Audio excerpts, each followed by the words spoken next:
Welcome to Co-Evolutionary Culturing, composting power over culture from the inside out. The podcast from Starter Culture, which seeks to be not only a conversation that you listen to, but a participatory experience of consciousness shifting, of actively decolonizing and composting the overculture within our own bodies, hearts, minds, and giving impulses and ideas and invitations to go out into the wild world, as well as practices, rituals, explorations, both in the inner world and the outer world, that will help you to experience your belonging as part of Earth community, not as a belief or an idea, but as a lived experience, a lived somatic emotional experience.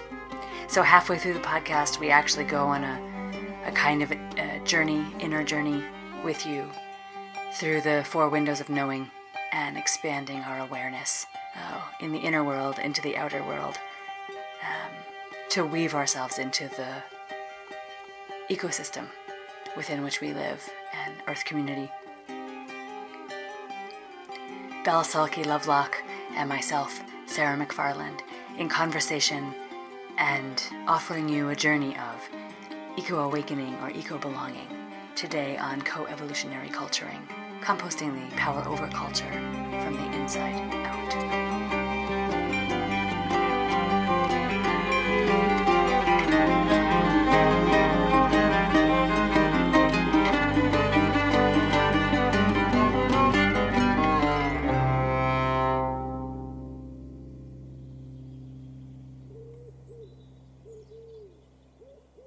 Welcome. It's wonderful to be sitting here with you. Yeah. For part 2 of our Eco-Awakening, How to Eco-Awaken podcast. How to Eco-Awaken. Yeah. This word seems to be, or this phrase or term seems to be stalking me at the moment. It's kind of, when your brain links onto or latches onto a thing, and then it's kind of, I see it everywhere. And I feel it everywhere. And I'm, I was picking strawberries this morning and kind of watching myself going between two states. Like, there was part of me that was frustrated that I had so many strawberries. I mean, how privileged is that? And then there's part of me that's just so in with the strawberries and just like thanking them as I'm pulling them, and it was like a Jekyll and Hyde moment of here is a modern human flittering between the eco-awakened state and the kind of like human exceptionalism. And I was like, yeah, interesting. So yeah, I am really grateful for my strawberries. I have to say that I have strawberries, if I'm lucky, from now until October, and I am really, really grateful for those plants, the soils, everything that's fed them, and also the humans that have worked with strawberries over centuries, so that now there are everberries that take the season right into October. Unbelievable. I'm blown away by that. A complete strawberry pig, so it's great. So that's my, I just want to say gratitude to them, and also own up to my flittering. Well, it's obvious, isn't it? I'm sitting here on tech. I'm a modern human, and my eco-awakening state waxes and wanes. It does. And also something about a computer is Earth too.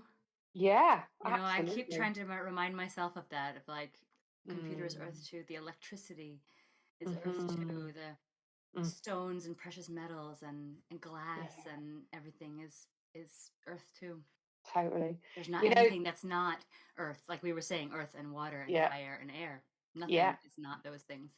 Yeah, and there's I don't know where this is from, so apologies for not being able to root it into attribution to whoever it was, and it might be Native American, but I heard it through John Young and the Eight Shields. But he talks about first creation and second creation, and I really like that as a kind of, they're both of creation, they're all earth, air, fire, and water. There is no separation, and yet there is a difference at the same time as then being, all of the same matter, all of the same So physical component.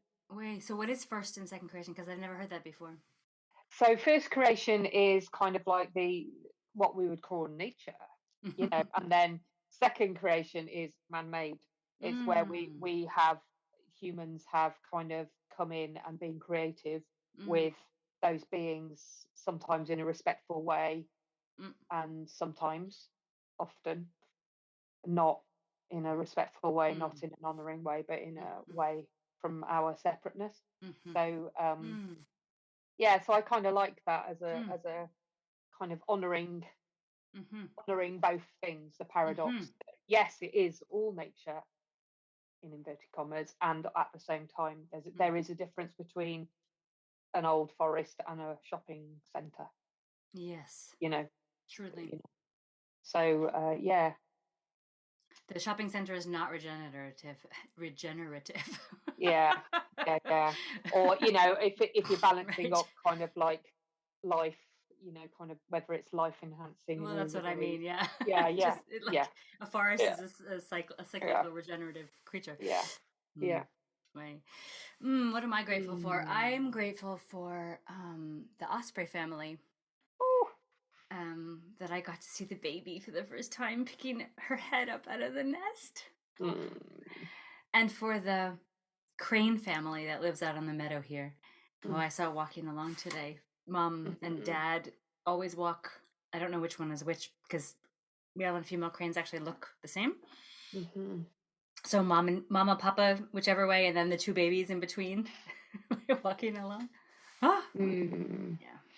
I'm just wondering, you might want to say where you are Oh, on this and spinning this ball, jewel. so that those Yeah, in the UK will kind of go, where is she? it's true. Because there's often a UK assumption that everybody's in the UK. So Ah, yeah. which is interesting. Mm. Historically, right? Yeah. um, is that Caesar? Everybody should be in Rome because of the Hmm. Holy Roman Empire spreading. Yeah. I am in northeastern Germany.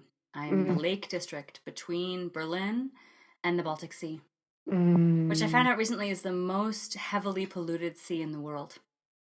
No idea. Mm. Wow. We're going to be there That's, in a month, you and yeah. I, on the Yeah. shores of the Baltic Sea in Yeah. Latvia, guiding. Hmm. Yeah. Yeah, so I'm Looking forward about to that. halfway. I'm halfway between those two. On Mm. the largest lake in Germany, the Müritz, which is the largest Mm. sweetwater body of water in Germany, even larger Wow. than Lake Constance down Mm. south. Mm. I think every time you tell me about the other than humans that you meet there, I'm always amazed by Mm. the, I suppose in my mind, I have Germany as not a wild place, in In that my sense. mind, for And 13 years, I had Germany yeah, not as a wild place, and I've moved here, and yeah, it's like there's wolves here, I know, and I there's know. osprey, and there's Yeah, cranes, and there's checkerboard wild sows with babies and foxes, wow, and incredible the yeah. richness of it. And then I'm here in Cymru, which, in some ways it's pretty rural. And then we have swifts and rooks that are Mm. almost endangered, and we Mm. definitely Really? don't. Yeah, we've got, I think, one crane family have come to the Newport Mm. um, wetlands area, and then there are osprey on the Dovey estuary, but that's it. It's like it's so impoverished now. I know Mm. yeah, Yeah. it I tell you, pains me. it's, yeah, I get it. It makes my whole life. Oh, there was a swallow just flew by. We're in the middle Mm. of a swallow swarm all the time because there's nests Mhm. on our house. Mm. Um, yeah, I totally get that pain. I lived with that Mm. pain for years here in Mm. Germany, Mm. in Frankfurt, and then where I was before this. Mm. And it's like literally a whole other world to have Yeah. to have more other than human neighbors than humans Yeah. in the Yeah. village that Yeah. I'm in. Yeah. Just and we are so privileged. Talk about privilege. Like when Yeah. I look out my window, I just see meadow and forest, Mm. and the lake is 300 meters from here. I can't see it because there's forest between us. But Mm. that's where the boar live, right there. Mm. And the fox goes Wow. mouse hunting on the meadow, and the deer family Wow. goes walking and munching along the meadow. And Mm, it just, what it does for my whole being to know that they're, mm, and to know that wolves live in this ecosystem, mm, just knowing they're there mm, changes my whole consciousness, my whole awareness. Yeah, it's mm. Yeah. yeah. Yeah. Mm, Oh, so mm, here we are landed in our places. mhm.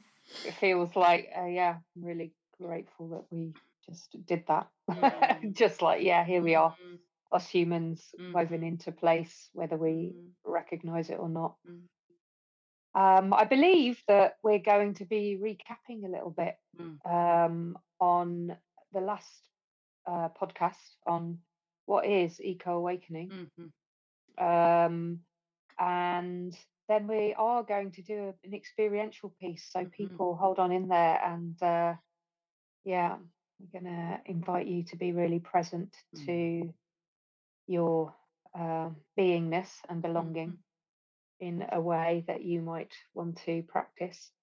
And yeah, so where should we start the recap? Have you got any sifts on that? What is Eco Awakening? Yeah, well, where you just were pointing to, I think, is already the Mm, beginning, isn't it? Like mm, our way of belonging to Earth community. What, how we were mm, just beginning, the strawberries that you're in mm, relationship with, the, I know the mountain that you're in relationship with, the mm, bees that you're in relationship with, the mm, wild ones I'm in relationship with, is already, mm, a weaving in and a pointing to a way of conscious relationship with the other than human world. And it's like a recognition of co-participate co co-participation with the whole world, that mm, that there are no things. mm. Everything is embedded and in consciousness. Yeah. And has dream and has wish and has babies and tends them and Mm, has a life. mm, Everything has eyes that's looking back, mm. you know. I like the sense. I was on a beach on Sunday Mm. and I was running the sand through my fingers and Mm. just feeling that and really sensuous. And then I was Mm. recognizing that the sand was feeling me. Mm. And oh, I've got goosebumps again, just remembering it. Mm. Just Mm. this like, you know, just this sense of like we're both feeling each other. Mm. You know, I'm feeling the sea on my body as I bodyboard, and sea is feeling me Mm. moving through her, Mm. trying to find the gracefulness to Mm. go with the wave, Mm. and Mm. yeah, yeah, Way. mm, So it's a way of being in relationship mm, yeah, with the others that we yeah, normally assign to human relationships, yeah, and kind yeah, of end there, right? And mm, say like I'm only in relationship with other humans, and then there's yeah, the rest of the world. yeah, yeah. Yeah. And so that is very clearly what it's not, is a mental understanding that we're part of Hmm. a food chain or some kind of like scientific ecological knowing. Hmm. That can be part of it, but Right. that's not the whole thing. It's really embodied emotional, sensory, Yep. deeply imaginative experience that Hmm. changes everything, Yeah. because that belonging trumps any other belonging that you had before to Hmm. culture, to some form of identity that is very human centric. Hmm. That's a particular shift that takes place with this Hmm. belonging, is that actually, for first and foremost, the others are really important still, but Hmm. first and foremost, I belong. I am earth. Yeah. I am And earth. it's almost Yeah. like, if I would just say Mm, the same thing from a different perspective, which is um, it's as if and human relationships grow up out of mm, our belonging to Earth, or our beingness mm, of Earth, and our mm, knowing of our relationality with the other than human world, the ecosystem, mhm, is that the human relationships grow up out of that, mhm. rather than being ideologically separate from, or Yeah, some, but yeah, that. Yes, that the separation collapses, you know? Yeah, and that's the important part of like why is eco awakening important? What you've Mm, just identified there is that healthy cultures grow from they're not fought. We can't mhm, design it strategically. mhm, It actually grows from this relationship. right. Our ancestral Mhm, innate knowing of our belonging was how our indigenous ancestors lived, and possibly right. indigenous people still who are place indigenous, Mhm, still they grow their healthy reciprocal relationship. uh it's not like somebody's designing it and saying, oh, we need this bit and this bit and mhm, this bit, all of which is really useful mhm. as a tool, Yeah. that strategic mind, but it is Yeah. not a good master. No, Yeah, it's I was not. just thinking about Yeah. Bill Yeah, Ploxton's me latest too, yeah. podcast, no, musing, Musing. and yeah, because I was reading that there and Yeah, kind of getting, yeah. we can't quote unquote fix the quote unquote problem of these Hmm. times by deciding Hmm. what it is we should be doing. I think Yeah. I'm going to paraphrase him, but something like, first of all, getting everybody to agree on the thing we should do Yeah, is like would be impossible. impossible. Yeah. And second of all, exactly that, like Yeah. how we humans in this, how we humans, the humans I'm with here in this particular place, in this lake Mm, district, this much water in the landscape, and these birds and these mm, insects and these creatures, how I'm in a relationship, or we as humans are part of this ecosystem, is going to be a totally different quote answer mm. than to the way that your ecosystem is quote Yeah. solving the problem. So Yeah. really that how do we dream, how do we co-dream, how do we co-create the Yeah. world that we're in, not in a like vision boarding kind of way, but Mm. in a response to the relationships that we're in. To the place. I'm just thinking about how the word parochial, which means of your parish, Mm. is used as a kind of form of abuse Mm-hmm. in the British language of like, Mm. oh, that's very parochial minded. It's kind of like Oh. it's a diminishing thing, as opposed to, Mm. like it's not global enough, it's not big Right. enough. And actually, It's kind of to be condescending, yeah. parish is like to really be in relationship to your parish, to your place, to your Mr. Square, as they call it in Welsh, as we talked before in Cymraeg. But in the previous podcast, I Mm-hmm. mentioned that. But it's like, yeah, just really getting that. Somebody used the word Mm-hmm. recently in this Mm-hmm. diminishing way, and I was like, "Oof, there Yeah. you go. There it is. There's the There it is. colonisation just happening in the language in the spell we cast There right it there." is. Yep. There's nothing wrong with being from your place No. in that fullest sense. Yeah. In fact, it's probably what's being asked of us right now by Way. Earth. Way. I was listening to the new, most recent Emerald podcast, and um, Josh was talking about. Oh, I've just lost it.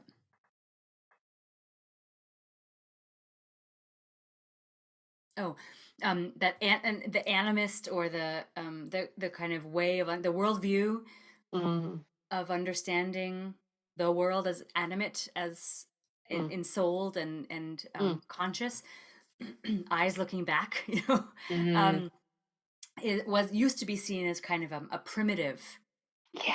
um, way of looking at the world, like, oh, Mm, those poor primitives, they yeah. don't really get what's going on, was the Yeah. kind of subtext Yeah. Yeah. um, of this colonial idea of science trumping everything, and being the Mm, non-anthropomorphism, and not and totally rational Descartes thing. We talked about that last time as mm, well. um, and now it's sort of like seen as a beautiful mistake, he was saying, that like mm, the new age liberal folks think of indigenous folks like, oh, isn't that beautiful that you mm, see the world as conscious, and call grandmother moon or grandmother clay, or isn't that beautiful, but it's just sort of still slightly condescending, like it's a beautiful mistake, like, oh, you're so sweet and you're so mhm, beautiful. mm, Which is mm, also terrible, right? mhm. Instead of, no, but that's really actually how the world is. It's actually It's accurate. really actually accurate. Yeah. Yeah. Yeah. Yeah. And we Yeah. all come from people who knew that, and were in relationship Yeah. with their parish, with their place, in Mm, that way. Yeah. mm. Yeah. Yeah. Yeah. Oh, yeah. Maybe that's a good segue to the poem. What do you think? Yeah, yeah, that sounds like a good way to go. Yeah, yeah, go for it. So this is Being a Person from William Stafford. Mm. Be a person here.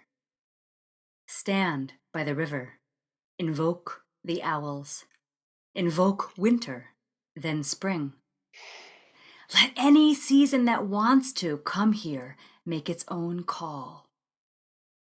After that sound goes away, wait. A slow bubble rises through the earth and begins to include sky, stars, all space, even the outracing, expanding thought.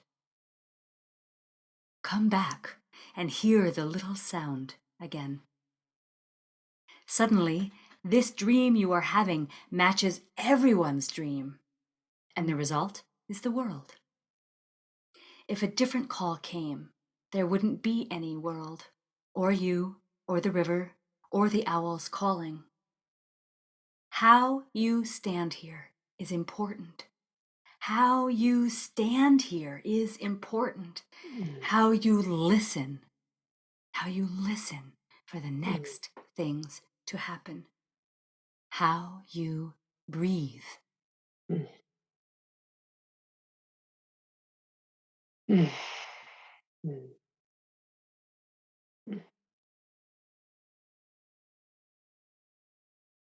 Mm. Mm. Just invite everybody to just listen in to how that's landing in you. Mm. Mm. Yeah. Just noticing in me, it's kind of my eyes wetting Mm. with the longing Mm. to remember, to Mm. listen, that Mm. how I breathe matters, how I move in the world, whether I am thanking the strawberries or feeling sorry for myself that I've got so many to pick, you know, that matters, and Mm.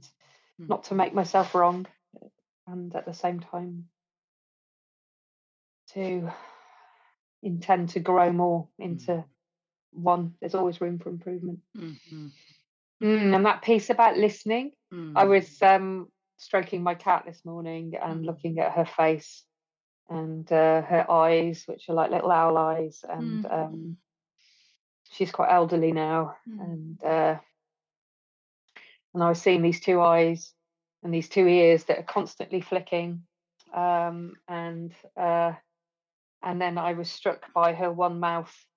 Then I was like, well, there's an interesting direction Mm. from the way things are, that Mhm. most mammals have got two ears and one mouth, and there's an Mhm. invitation to listen more than we talk. Mhm. And and just thinking about how much of the eco-awaken state is about Mm. listening. And as I sat out this morning, uh, listening, as is my practice, listening into both birdsong and traffic, and thinking about my ancestors uh, on this land here, and um, all our ancestors, and maybe 300 years ago, Mm. the percentage of human noise they listened to in Mm. comparison to other than human, and how much more other than human they would be Mhm. listening to. And now with earphones, whatever they're called, headphones, and Mhm. this constant availability of Mhm. music and podcasts and Mhm. information Mhm. and Zoom calls and all Mhm. these things of the second creation, Mhm. which are not wrong, um, and they are, you know, there is something about balance that Mhm. I'm curious about, what's happened to us, that we spend so much time listening to Mm. human created Mm. sound, and wandering and also perceiving. So I've been really focusing in on learning bird song Mm. this spring, Mm. and noticing, and I already know quite a lot but I, thanks to the British Trust for Ornithology, which run these courses where you can learn in a really quite, I don't know, I just found it really efficient way. Like I was like, suddenly I was like, oh, well, that's a wren. I can't stop hearing wrens now. And dunnocks and all sorts. I'm just going around in the garden and my mind is elsewhere. But I was actually in a really human environment at Hay Literature Festival for a whole week, and my mind was just tuning in. My reticular activating system in my brain is now listening into other than humans, more than humans, and I was just walking and just tracking. Oh, that's where the dunnocks are. That's where the goldfinches are. That's where the gold crests are, which is really exciting because they're almost subaudible. They're like sound, and yeah, I'm grateful that my ears still work to that capacity.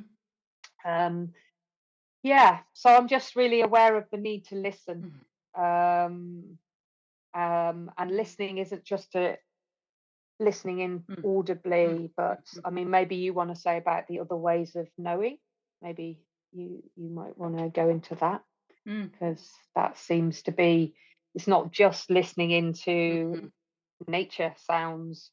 There are other ways of listening in. Listening is a whole body experience. It is, yeah. I do. And before I go there, I want to say that I don't know who said, someone said, civilization is 3 days deep, and that we need to be out of, quote, civilization in a wild or semi-wild place for 3 days before our senses are able to really perceive. And it's I can really attest to that. When I used to live in the city, and then I would come out to the garden with Katya, and we'd live, in a place where you basically only heard the brook and birdsong, and every once in a while a car. And I could feel my ears after it took 3 days to. It was almost like my ears internally had been bracing against the city sounds, and it took 3 days both for like my ears to relax and open again, as well as it really felt like this recalibration that I could hear more after those 3 days, not only because of the inner relaxation, but also because my ears started to actually be able to hear many more things than I used to be able to hear. And so and then the other thing is, of course, where we put our attention, which is what you were just speaking to. When you're learning birdsong, you start to put your attention somewhere, which suddenly means you start hearing it all the time. I just hear it all the time. All the Yeah. time, You know what? You've just saying that. You've just reminded me of like attunement. We know about attunement through attachment theory and stuff like that. And when you were saying that, I was just thinking about, the thing that attachment theory doesn't talk about is the lack of connection with the Mother Earth, if you like. way. And so what you're talking about is attuning to, the attunement to the mother, Yeah, I basically, love that. and the mother's attunement to you, because Yeah, of course way. it'll be reciprocal. That she's always attuning to you, and you're becoming aware of her attunement to you. Right. Yeah, beautiful. Our ears are made for that Mm, literal attunement. Ears are mm, made to be tuned to the mm. frequencies of the natural world, Oh, to birdsong, really. That's how mm, our sense of hearing has even mm, developed the variety, they say, mm-hmm. now. Because of That it birdsong. has, because of birdsong. Oh, wow, amazing. That our I didn't consciousness, our hearing was shaped by birdsong, or co-shaped, co-created with birdsong. Yeah. Yeah, because I was thinking about that with my cats, and the other than humans, like the deer that run on the land here, is like how little they use their voices, and how Mm-hmm. much the ears of the deer Mm-hmm. constantly. Mm-hmm. You know. They use their voices to call for their mates, eh? That's what they use Yeah, them right. for. Yeah, yeah, yeah. Yep. Mm. Or their, I shouldn't say mates in the UK, that means something different. Their beloveds. Yeah, yeah, Yeah. yeah. So beautiful. So these other ways of knowing that you were pointing to, yeah, the So we first we want to open up the senses a little bit, right? Like we want to say the that listening, um, this kind of receptive way of being present includes soft gaze, open-eyed gaze, includes what are we picking up with our bodies, what energies, what temperatures, what sounds, what yeah presences do we pick up with our bodies. When a predator's in the area, Mm, our hairs on our necks stand up just like the deer. um mhm, uh Intuition, the way that we just know somebody's there, the shape of the grass is different, and mhm, then we suddenly see the deer, standing there. So opening our perceptive windows and our senses, how does mm, the smell of, when do I know that a wild boar is in the bushes over there, because I'm smelling them. mhm. I don't hear anything, but I smell that like piggy, wildish smell. Or fox. I love to smell Oh, the a musk of tang. the fox, Yeah, yeah. because it's like Mm, smelling their trail. I know the mm, fox has come by, and when it's mm, hours later, but it's like, mm, oh, hi, fox. mhm, Uh, so to walk through the world with our senses that open, mm, which is tough business if you live in a city, I gotta say. mm. You Yeah, know. yeah. So there's also this wisdom of like, do I have doors I can open and close? My Mm, perceptive doors. mm, Close my perceptive doors when I go out into the hubbub and the hustle and the bustle and the car driving and all the things. That I need to be focused and mm, not having everything open. And then how to practice opening those windows mhm, of perception so that mm, all my senses can be awake and alive to the other than humans. beautiful. So important, yeah. Yeah, titrating it, Mm, just finding the place where you can be open mm-hmm, enough. Maybe it's just that your eyes find the birds in the mm, sky between the buildings, mm-hmm, or the sky herself, or you know mm-hmm, the way the trees move, what have you. yeah, And then keeping the smells out and the sound out. I don't know. mm-hmm, Yeah. yeah. Mm. So that's the senses, Mm. right? And then we have Mm. the feeling body. We have the emotional Mm. body, the the body that um, of that this heart, that has an entire physiology that is tuned. Talk about attunement, emotionally to our world. That we're constantly Mm. responding to what we're taking in with our senses, Mm. emotionally, Mm. through memory, through presence, through longing or grief or joy, Mm. rage, whatever it is, that all of our emotions are ways of actually being in deep conversation with the Mm. other than human world. Mm. Mm. Yeah. Mm. And therefore, every single one is holy. Every single one is Mm. life energy moving, Mhm. dancing through us like weather. All is welcome. Hmm. Mm. Hmm. Yeah. And again, finding those times. It's Mm. like not every emotion is welcome with every person or in every situation, Mm. Mm. but we then get stuck in the doors Mhm. closed place. How do Mm. we also remember to open the doors? Mm. Remember, one of my former teachers said, uh, our dogs and our cats, you've spoken already of your cat, Mhm. are our most undefended relationships.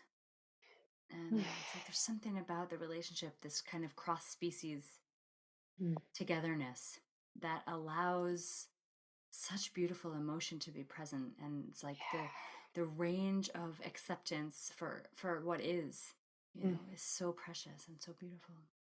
It is. It blows me away that these, I mean, cats especially, because they're wild, they're still wild, but they Mm, choose to be with us. And I mm, like, I love dogs and cats, and I've had dogs as well. But having raised 6 children, I don't want a dependent, another dependent. So I choose to have cats now.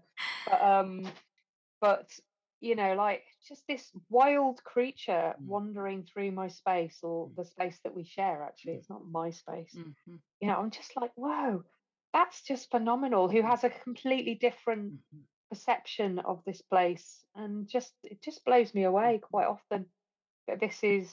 my good fortune Mm-hmm. that I have these beings Mm-hmm. mm, Yeah, with me. talk about listening. My dog is my teacher in how to listen. Mm. Yeah, right. Yeah. And how to smell. Mm. Mm-hmm. So what's the next window?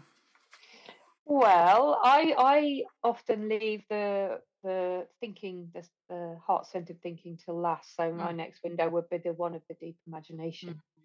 And this is the part when we slow enough where we might receive responses mm, from other than humans, mm, um, where dreams that have been mm, troubling us come into our awareness. mm, mm, Or and this is different from fantasy. I have to mm, say that because I didn't know this for a long time. mm, And deeply imaginative people are often, they have an escapist element to it, which is mm, fantasy. mhm, You meet somebody and within half an hour you've imagined getting married and having children and decided the names of the children in your imagination, and it's all very invested in emotion, that kind of fantasy. It's not the same thing. Deep imagination is where the wildness in you is really meeting the wildness in the mm, world. And mhm, mhm. yeah, it's Way. yeah. So it might be that images come, you Mm, know, and I believe that you'll get an experience of this quite shortly, because it's the one that I find hardest to explain and mm, easiest mhm. to, it's easier to explain through the experience of it. So that's what Way. I'll say about that one. Well, it reminds me of the poem, really, doesn't it? There's this part Right. here: invoke the owls, invoke winter, then spring. You know, this part of us Mm, that is able to invoke mm, creatures and owls and mm, seasons. Um, mhm, and then a slow bubble rises through the earth and begins to mhm, include sky, stars, all space, even mm. the outracing, expanding thought. Yeah, yeah, yeah. That part of us that can feel that we're star Mm-hmm. can still remember Yeah. that we are kin Mm-hmm. of star, that we came from star, and Right. that we are on this trajectory Mm-hmm. in this little lifetime of ours, hurtling through space Mm-hmm. as Earth. That part, that's where the deep imagination really, Mm-hmm. yeah, Yeah. is potent. Mm-hmm. Mm, Mm-hmm. Yeah. beautiful. Suddenly, this dream you are having matches everyone's dream. Yeah, Deep imagination, the dreaming of yeah, yeah, Earth. Can we yeah. participating in the dreaming of Earth? Yeah. Yeah, I think, who is it? Thomas Berry and people like Janine Marie Mm. Hogan and Brian Brian Swim, Swim. talking about how, I think it was Janine Marie Hogan who actually coined it, but that, Earth, humans may be Earth's forward moving imagination, Mm-hmm. but this might actually be our eco niche, Mm-hmm. that we're here to imagine as Earth. Mm-hmm. And of course, when we aren't listening Mm-hmm. to that, then what we imagine is like a nightmare. Mm-hmm. Some might say that we're living that right now, Right. because So our there we are, imagination, back to back eco-awakening. to eco-awakening, yeah, because we're our imagination is kind of hijacked by kind of immature elements of our ego. Mm-hmm. Our strategic mind rules the roost, Right. and our slavery to Mm. well, slavery to what? Slavery to colonization, uh, and that whole paradigm. Yeah. Mm. So Mm-hmm. yeah, so that's deep imagination in a little nutshell, unless you've got more to add. No, that's beautiful. And then the heart-centered thinking. So Art-centered thinking. the thinking that is not the strategic mind that you just described, Mm. Mm. that is beholden to capitalist, consumerist, um, immature nightmares of um, Mm. ownership and conquering and Mhm. colonization, Mhm. what we call modernity, but Mhm. rather the thinking that is centered in the heart, that is the Mhm. compassionate, empathic Mm. thinking, that is the kind of thinking that is needed in order to embody and manifest a vision. And Mhm. that the vision comes from earth dreaming, or the vision comes from from spirit. The vision comes from ceremony or dream, and the heart thinking, the heart-centered thinking, is the thinking that can that is compassionately committed to embodying that vision or manifesting that vision. And distills it into action. Mm. It's the crystallization of the dream that distills it into action. Yeah, for me, it's kind of like it always, in modern education systems, as I've experienced, as somebody who went through them, and also as somebody who looked at them hard when considering how to raise my own children, is like it really privileges just thinking, especially rational strategic thinking. And I don't want to diss it, it's really useful, but it's a servant. It's like, so it needs to be the servant in service to, Right. in the true sense of servant, rather and than who's it in charge. service to? Yeah. Yes, exactly. Yeah. So really, imagine if we went about our business by feeling our emotions and listening in through our deep imagination to earth, and through our body knowing and our body intelligence. Yeah. And then our thinking, our heart-centered thinking came on board. So that's something I strive to remember in my beautiful going about my business. Yeah.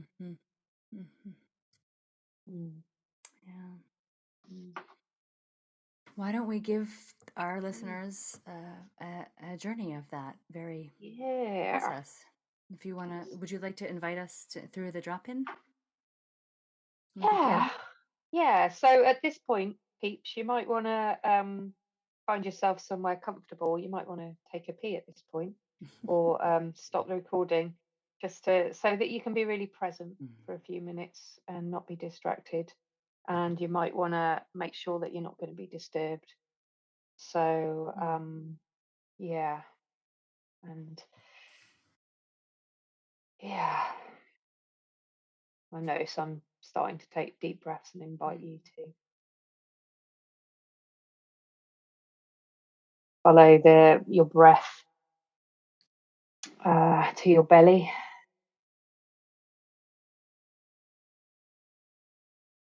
Get yourself comfortable,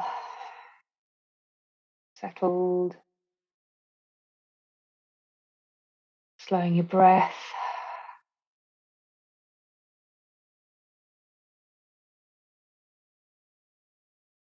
The breath as a kind of priestess or guide, taking you deeper into your body. And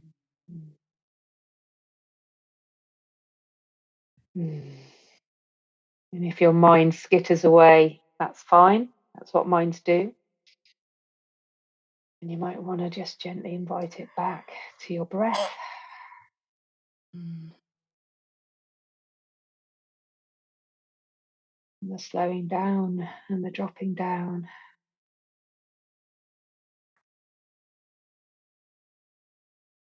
And just doing a quick scan of the whole of your body and noticing where things are clenched, be it your jaw, be it your shoulders, be it your genitals. Just unclench.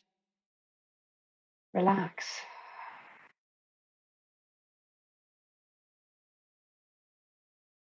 Each breath dropping in and an invitation to loosen and let go of the boundaries, ways we keep ourselves separate.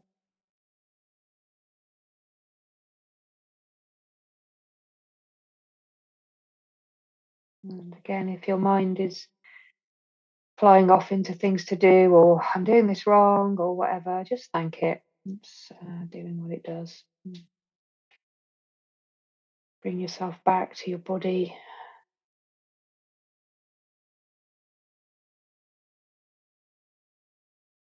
And it might help to bring yourself into connection to places of contact between you and the material world. So notice what's going on where your feet meet earth, meet the ground. or the chair if they're tucked underneath you, where your butt meets the chair, where your back meets the chair, where your hands are on your lap. Just noticing there, the touch. How do your feet feel? Are they tingly or warm or cold? How do your hands feel? How does your butt feel as it leans into the support of the chair, which is itself supported by the ground, which is itself supported by earth? Just making that connection between where you are. You might be on the fourth story of somewhere, yet you're still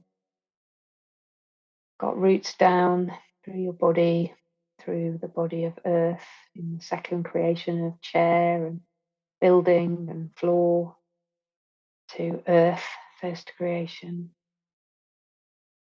topsoil, alive with beings,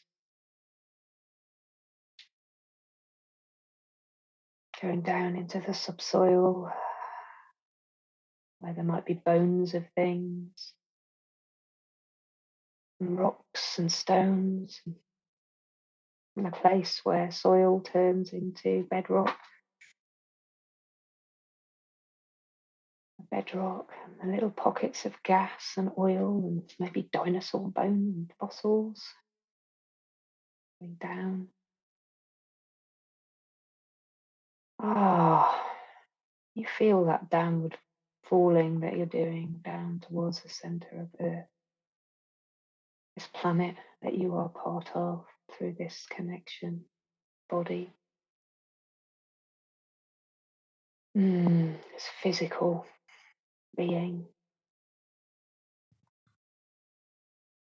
All the way down to that molten center, molten tin and iron. Mm.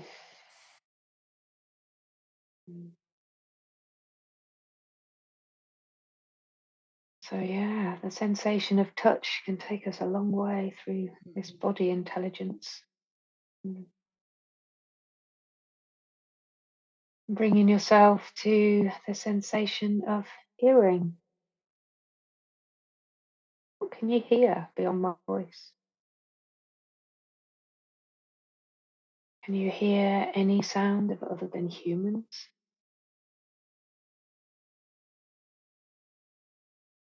Can you hear any sounds that we might call man-made?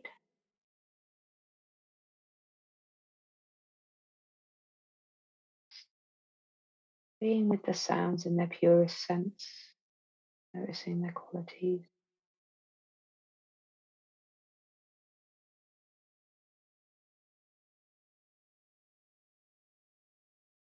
Don't need to judge them. Curious about them. How they are when they arrive. Kind of patterns they make in you. What is the quietest sound that you can hear right now?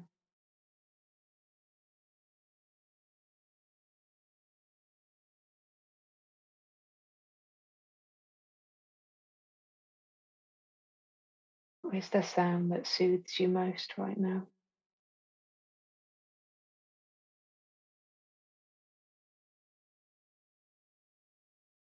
Mm.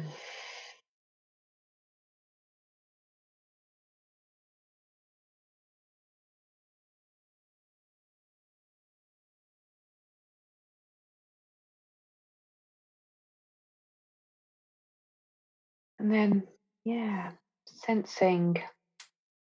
What can you smell and taste? I'm going to do those together because they're really close. Just noticing and, be like dog or deer or fox. Move your nose around, see, explore with nose. Smells of you with you.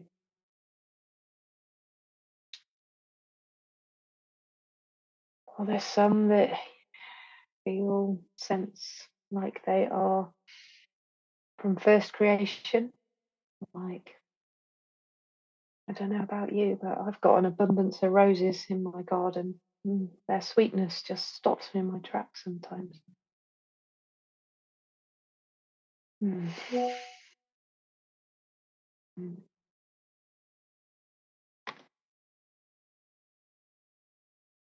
Notice if there are smells that are second creation, that are unmade. And taste.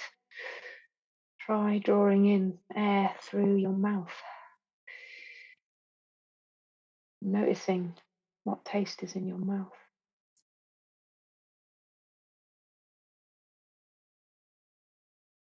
And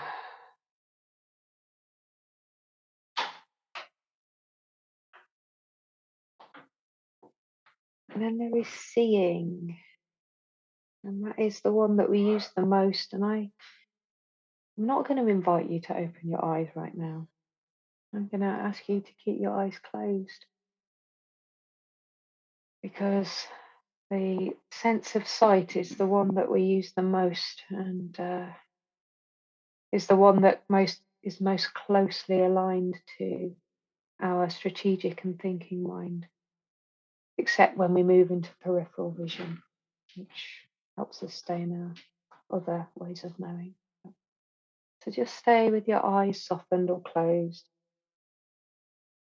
And I'm going to hand over to you, Ra, for the next part of this. Thank you. So turning our attention to this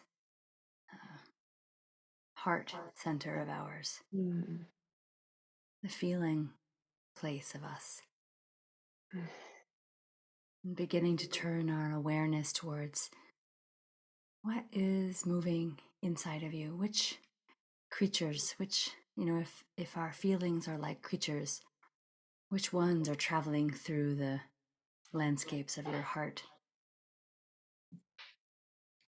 Or if our feelings are like weather, what weather is moving across the skies of your inner world, the firmament of your inner world?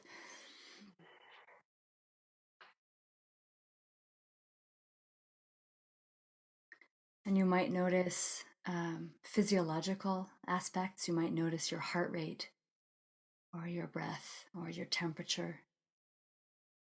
Or you might notice a feeling tone like sadness, or joy, or anger, happiness, fear, and any shade and nuance of those.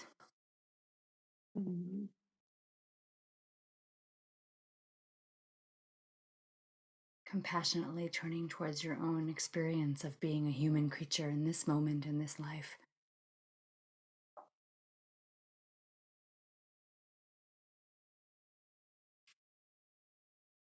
Soft and vulnerable, and in relationship with the human world and the other than human world.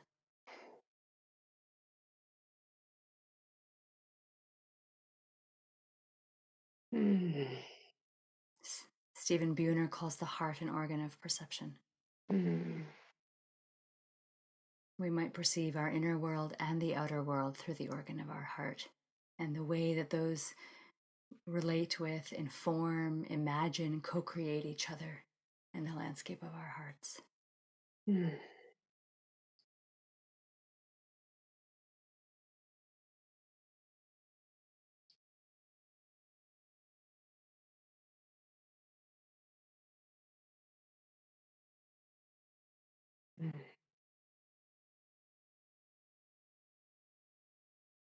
Welcoming all the inner voices, all the ones who are longing to be seen and heard by you.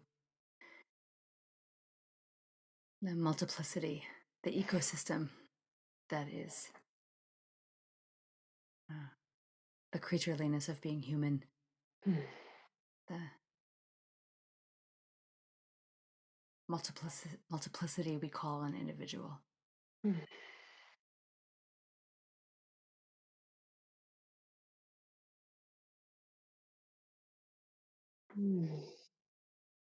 Yeah, what's the vibe of the place where you are? You just said Stephen Puna piece, just that, yeah. How does this place where your body is feel?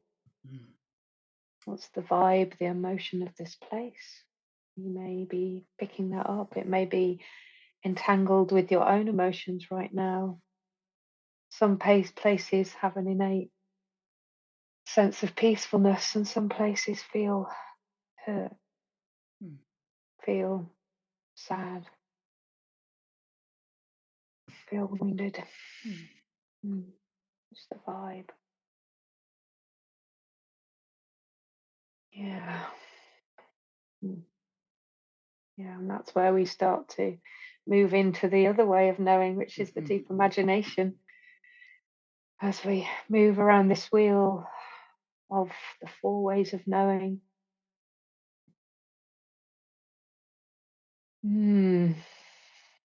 Just as you bring yourself into your body and into your emotions and the weather of that, noticing if any images are coming to you. What images came as you tuned into your feelings or sense of touch and smell and sound. And just right now, just tuning in to how your body is, and if there are sensations, what color are they?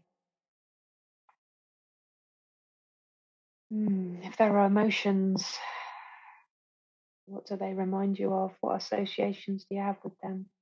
And don't overthink it, just let them come. This is a listening, not a thinking exercise. So just ask the question and then breathe and listen.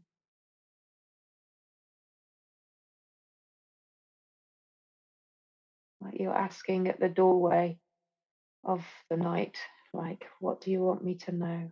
And just wait and see what comes. It may be that a dream that came, a night dream comes, or a memory of an event from the last week. Just really like you're standing at a doorway looking out at the dark night sky and you have no idea what's going to come. Just invite that. Do you want me to know, mystery? Do you want me to know, my dark muse beloved? What is it you want me to be with? Just see what comes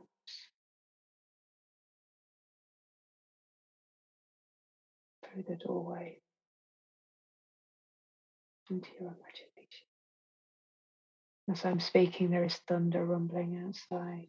It might also be that something in the other than human world is responding. Sounds like thunder is meant for me to be with.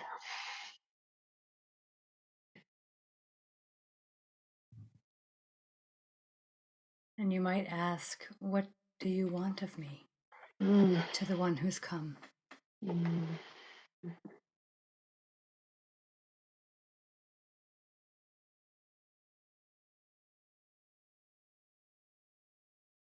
The way the world longs for us, particularly the way you stand there matters. The call you put out matters because the earth, the world is longing for you.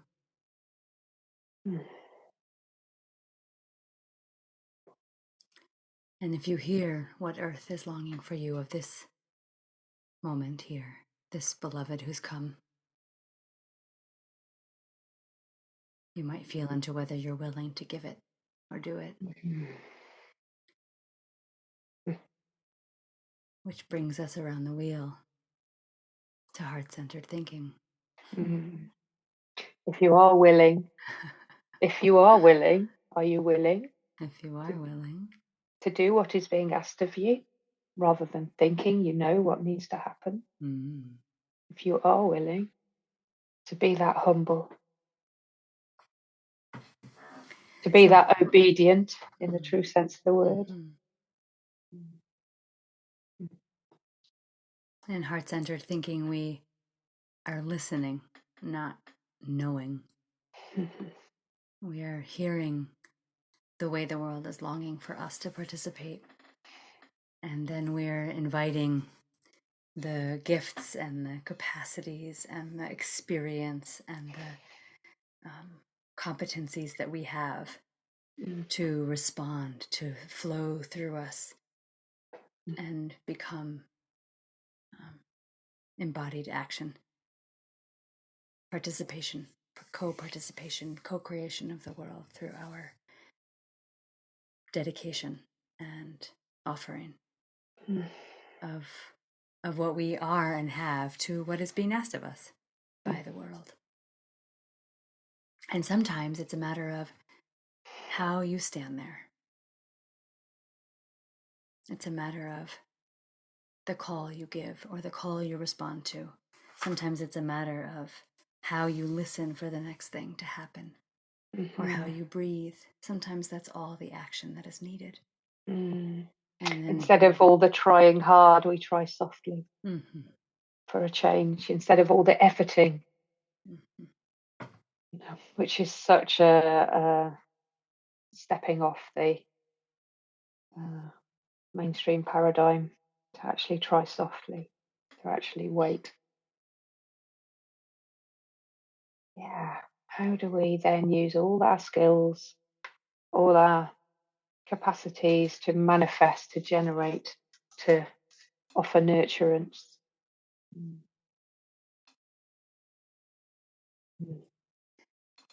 So you might move your way through these 4 windows. You might go out to a wildish place and you might open your senses, including your eyes, but allow them to be soft and wide open. Owl eyes. Owl eyes or deer eyes, that kind of soft, open awareness of the one who eats grass. And then you might notice how your heart responds once you've opened your senses, and you might speak words, sharing what's moving in you, or you might speak words mirroring back what you see or smell or taste or touch out loud to the wild ones. This is what I notice about you, beautiful oak. This is when I smell your flowers, elder. This is what happens in my body. This is the softness. When I feel the softness of the petals on my nose and this smell that is both sweet and like life and death in the same breath, my heart cracks open and I go diving into your beauty. Imaginally, and I'm in the imaginal world, right? Diving into the beauty of that soft life death smell of the elder. And as your mind or your kind of fragmented parts rustle in and kind of go, what are you doing? This is foolishness. Just thank them. Just thank them and say, today I will be a sacred fool. I will offer my finest words and all my senses. I will make myself prey to these beautiful ones. I will fall prey to them. And may my words be a feast of praise and gratitude and blessing, that my own heart might be filled with nectar for the bees to drink from, to bring my prayers and my longings to the holy and the wild. And I might participate in the ritual reciprocity of this relationship with the other than humans. As I cultivate and move towards my own eco-awakening, which is a beautiful segue. That is one way, as mirrored beautifully there by you, of eco-awakening, which is, what we want to share with you are how do we become eco-awakening, this first initial shift from the mainstream paradigm of separation into this entangledness and inseparability, knowing our inseparability, because we're not separate, it's a Right. construct. Right. How do we do this? And that practice is Mm. one of the ways that we would invite you Mm. to uh, move towards Mm. eco-awakening and remain eco-awakened, because it is possible to become Mm. eco-sleepy, I reckon. So Mm.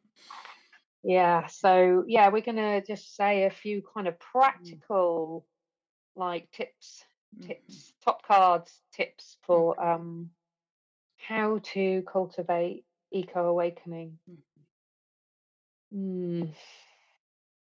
So one of the ways is to go wandering with your yearning, with your desire to share your finest words with other than humans by dropping into your senses, um, and your emotions and your deep imagination, as we've just done, and also, yeah, going wandering with your yearning, this longing to show up more, to show up more fully, and to be humble, to Mhm. be obedient to what is being asked of you, not thinking strategically what needs to happen to save the planet in inverted commas. Mhm. It's a really different kettle of fish. Mhm.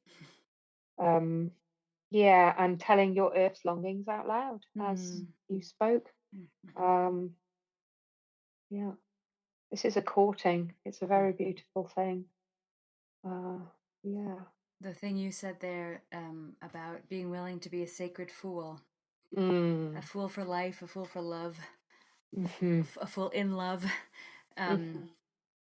is, there's something about that hurdle here that Mm. it's like, yeah, it feels weird in the beginning to Mm. do these sorts of things, like talk out loud with trees, not to them, with them.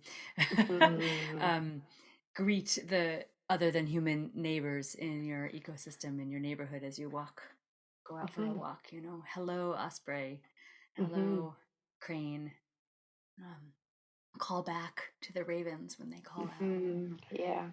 Um, it feels weird. It can feel weird at the beginning, Mm. um, especially And if you can feel phony, and we can feel but in phony. the cycle of competence, when we're learning a new skill, there is an element of feeling phony when we're consciously competent of it. It can feel like this is awkward, and just keep going. So your inner child might help you, Yeah. because Yeah. that one knows how to play pretend, how to play Yeah. imagination, how to play in the world and be in that kind of a relationship. We all actually already know how Mm. to do this, right? Yeah. Yeah. Yeah. We've done it until it was educated out of us. Right. We've all done this before, and yeah, yeah, and there's something about being really tender with the Mm. parts of us that show up to stop us doing it. Mm-hmm. Not getting angry, not getting annoyed, actually realizing that they are trying to keep us safe Mm-hmm. because we've needed them in the past, and thanking them for their hard and loyal duties.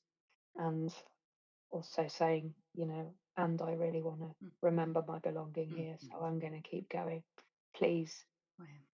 please step down. And we So, encourage you to do this every single day.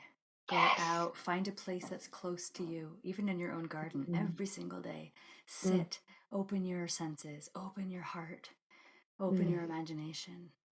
mm, Go for wanders every day, even if it's just short. mhm, And also, mhm. what you were saying earlier, also go out for extended time to, Yeah. like I mentioned, civilization is 3 days deep.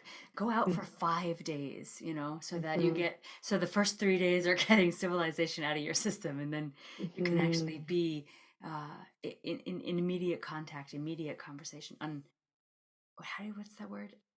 Uninterrupted, no, I can't think of the word, Unimpeded. unimpeded, Mm, unintermediated, something like that. mm. Yeah, Contact, direct contact yeah, with the wild yeah, ones. yeah. In your inseparability with Yeah. them. Mhm. Yeah, and there's a little really super practical piece here that there's a saying, um, there's a saying which I'm sure you know, which is there's no such thing as bad weather, there is bad clothing. And not that I want to make clothing wrong either, but it can really help just to round up or borrow kit. Mhm. So because being out learning to love heavy rain. I mean, I live in Mhm. Cymru, so you have to, or else you'd go mad here. But learning to love it you can really be aided by having decent waterproofs, Yeah. so that you look forward to being out in that kind of, I call it the mobile ocean, that I sometimes feel like I'm at sea, even though Mm. I'm not. Mm. Um, and in the cold, and in just some of the clothes that masquerade as weather clothes are not Mm. suitable. Mm. So yeah. And also the other piece is learning, actually practically Mm. learning about the indigenous folk of your place Mm. and of your lineage. Mm. So it may be that you live in a place that isn't of your lineage, Mm. but you might still want to learn about those folk, Mm. Mm. but also learn about what's in your blood and in your Mm. bones. Um, so if you live in America, learn about your European ancestry. If you've come from Europe or where have you, or India or wherever, and how they lived, and learn how they lived, the Mhm. practicalities of Mm. how they lived. Do those things with your body. Mm. Those can be really practical ways of courting Mhm. um, eco-awakening. Just, Yeah. when you drop into a mesmeric state, sitting by a fire, making nettle cordage, Mhm. yeah, that it may come then. Mhm. Yeah, it may come then. And you say nettle, so learning the plants and Yeah. the green ones in your ecosystem, which Mm, trees are there, which plants are there, eating the mm, wild plants that are non-poisonous, mm, learning mm. the animals, learning tracks, learning Yeah. how to cut tracks, and discover who's walking through or flying through, Mhm, learn the mhm. shapes of the birds, the calls of the birds that live in Yeah. your ecosystem. Part of it's, this kind of rational mind of their Latin names or whatever, but it's Mm, really about becoming um, friends with the members of your neighborhood, the other yeah. members of your neighborhood. Yeah, I mean, when I like learning this bird song, Mm. the purpose is not so that I can kind of do a tick list of, oh, I heard a blah de blah de blah, and that's Right. really rare. It's so that I know that's a thrush, that's the same thrush, because it has that particular song. Because Mhm. not, somebody, when I was running a program in Cymru Mm. in March, they're from Dartmoor, and they were saying the skylarks sing in Welsh here. It's slightly different, Yeah. because she really listens to birds and she could tell the difference. Yeah. So it's kind of like, it's so that I can build a thread of connection that then becomes like a twine of connection that eventually Mm. becomes a rope of connection. Mhm. That's what I'm doing it Mm. for, is like, it's so that I know who I'm living with and they Mhm. know me. Mm. It's like, I know, as I walk along my track, I know this is where the whitethroat sings. This is where sedge warbler sings. This is Mhm. where the gold. I know where they're nesting. I haven't seen them, but I know them from their songs. Mm. I know where they are, and they know me. So So you yeah, might introduce yourself. You might, once you yeah, know who the people are, the tree people hmm, and the fox people and the thrush people, you might introduce yourself and say, "Hi, I'm the one living in the yellow or stone or whatever house over there, mm, um, and I'm really happy to meet you, and I'd love to be mm, your neighbor. How can I be a good yeah, neighbor to you?" yeah, and then listen. And then listen. Then don't let your mind fill it with an answer. Mm, Like, with listen, and it may be that there's a little stroke of wind across your cheek which feels and brings an emotion of like mm, soothing, and mm, that may be your answer. mm, mm, That may be a kind of like, you mm, feel welcomed mm, by mm, that. Because there's a thing where people go, I talked to the tree and the tree said, and it's like, I kind of know almost instantly that, bless that part of a strategic mind wanted to get it right, so mm, came up with an answer. But that's when, often when the other than humans respond, and we're really in the communication, in the conversation with them, it isn't with words. It mm, is with, a butterfly flying by, or suddenly there's thunder, mm, which mm, reminded me to bring in the other than human just at the mm, point where I needed to remember mm, that. It's like suddenly there's a mm, response. mm, mm. um it's just a little thing to notice, because our humanness, our modern humanness, is very strong. So Mhm. yeah. Yeah. Mm.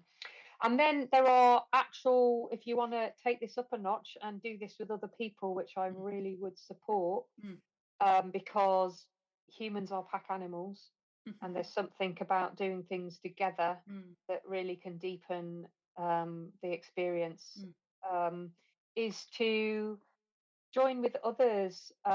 We both have trained and work with Animus Valley Institute, mhm, and they run programs. We run programs that support eco-awakening mhm, all the time. mhm, You know, whether it's specifically focused on that or not, mhm. it's in there.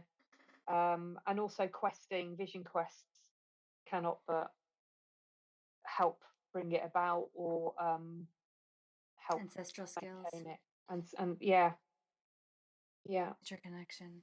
There's good resources on the Starter Culture website as yeah, well. Yeah. yeah, Um, I want to say just a few more kind of nuts and bolts ideas, and mm, then I think we should get to our yeah, amazing poem.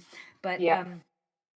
so poems, reading poems out loud to the wild Mm, others, writing poems yourself and reading them out loud to the wild others, singing while you're out. Maybe you have a rattle even or a drum with you, singing with the birds, singing mm, the songs. I do this all the time that I'm hearing in the ecosystem, the mhm, way the song is being sung. I weave my voice in with the wild ones as well. mhm, You might make offerings. You might bring mm, offerings to particular places that you form relationships with, particular trees or particular mm, birds or particular creatures. You might create an altar in your mm, backyard if you have one, in which you bring offerings to the four directions. You might feed mhm, the water if there's water flowing in your neighborhood. You might bring offerings and gifts to the flowing water. You might mhm, light a candle or a fire and offer things to feed the fire, not because you want something or you want to let go of something, or those are also beautiful rituals, but mm, to feed and honor the elements, which are yeah, all of our oldest ancestors and which we're made of and all of life is made of, yeah, right? Feed yeah. earth, feed water, feed air, feed fire. Mm.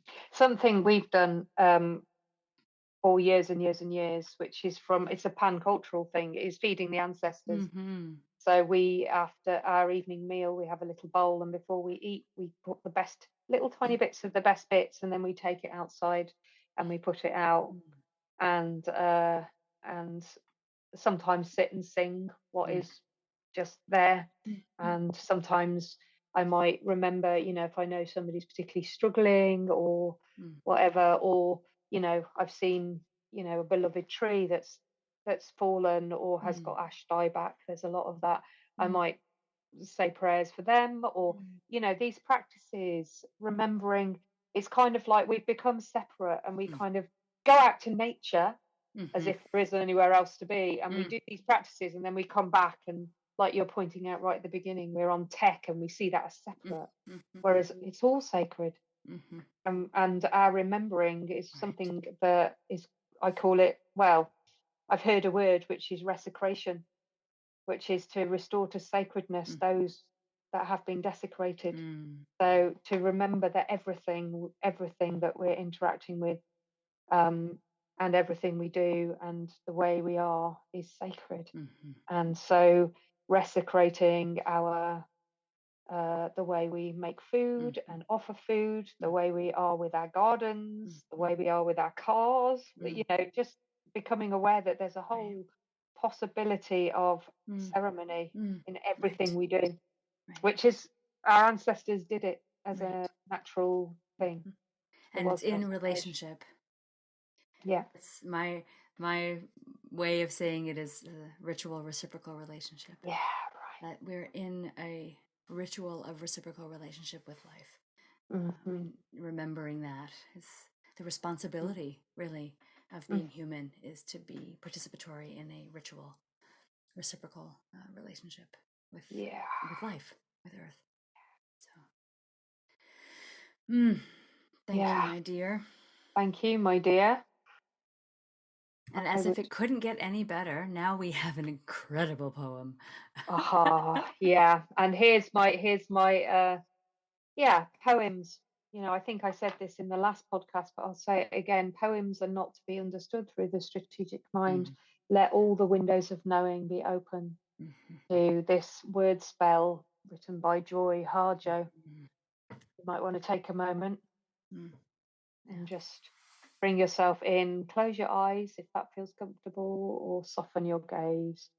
And just let the words, it's like letting water run over you or sand run through your fingers, and let yourself rise and fall like a tide with it. Okay, so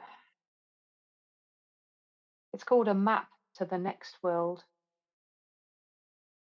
In the last days of the fourth world, I wished to make a map for those who would climb through the hole in the sky. My only tools were the desires of humans as they emerged from the killing fields, from the bedrooms and the kitchens. For the soul is a wanderer with many hands and feet. The map must be of sand and can't be read by ordinary light. It must carry fire to the next tribal town for renewal of spirit.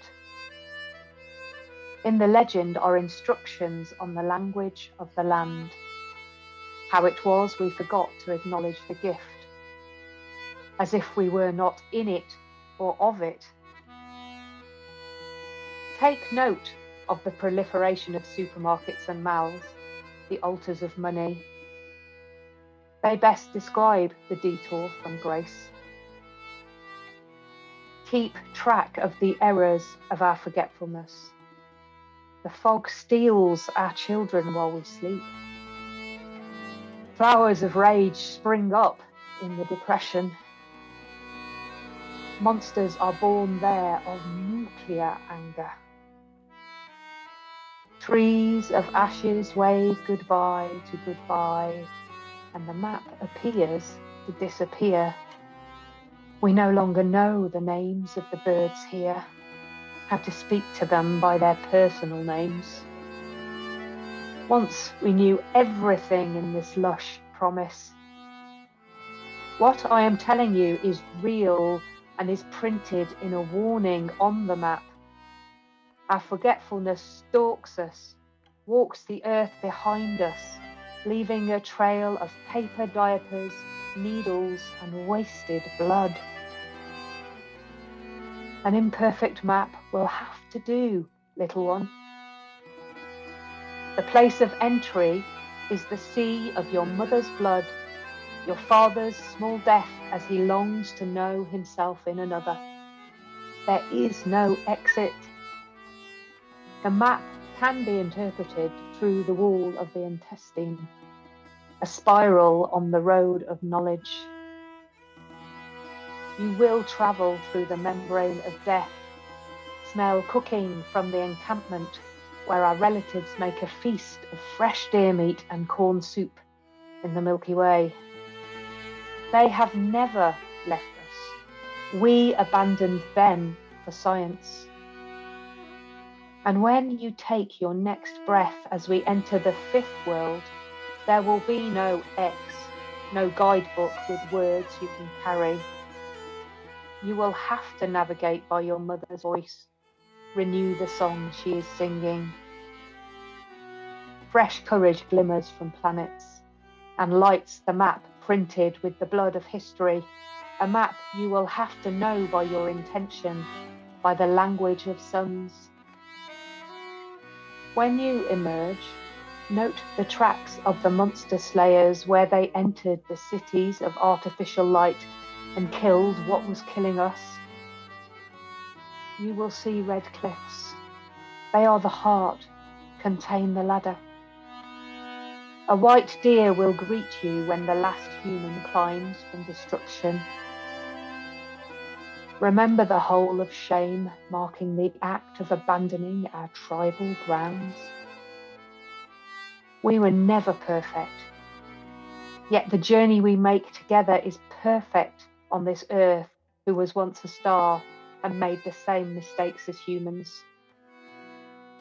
We might make them again, she said. Crucial to finding the way is this: there is no beginning or end.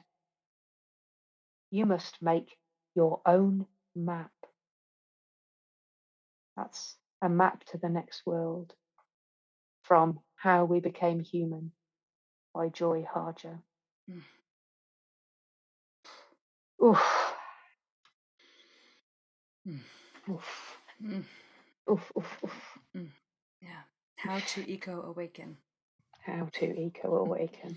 Read that poem every day out loud, at If dawn, you, at yeah, dusk, if you're outside. sleepless in the night, learn it by heart so that you can speak it to the other than humans as you wander. Oh my Yes. God. It's kind of all you need. Yeah. If you really know that poem. Yeah. Wow. Read it to the foxes Oh. and the blackbirds and dying ash trees, Yeah. drying dead fields for want The of rain. trees of ash saying goodbye and Mhm. oh, Mm, wow. mm, Thank you. Thank you. We'll see you down the road a bit. Yeah. Thanks for sticking with us for this time. Yeah. Thank you. Yeah. Give our regards to the other than humans where you live. Mm-hmm. Yeah. Say hello to the first other than human you meet as you step out your front door, be that in a city or be that somewhere rural or wild. Yeah. And don't stop. Thank you so much for listening in. Thank you for going on the journey with us, if you did. Thank you for giving your wholehearted attention to this time of our conversation and of your exploration, that we all together might weave ourselves back into the remembered fabric, the web of life. From this place, it's possible to turn towards these times of unknowing and collapse and listen in for what we might uniquely bring. That's kind of what we're up to at Starter Culture. And so if you want to know more about what we're doing, please check out our website, www.starterculture.net. Sign up for our newsletter there. Join us for storytelling events about every 6 weeks to 2 months. Read the blog by Selkie Lovelock about her own deepening and experience on the land she's been living with and within for 25 years. And participate in the future in upcoming programs and webinars and offerings. We really look forward to meeting you, whether online or in person, hopefully in person. And more so, we want to invite you out into the wildish world to experience your belonging with Earth, first and foremost, as a human creature, so that we might all expand our consciousness into Earth streaming and listen what is up in these times at the edge of collapse. Thanks so much, and we'll see you next time.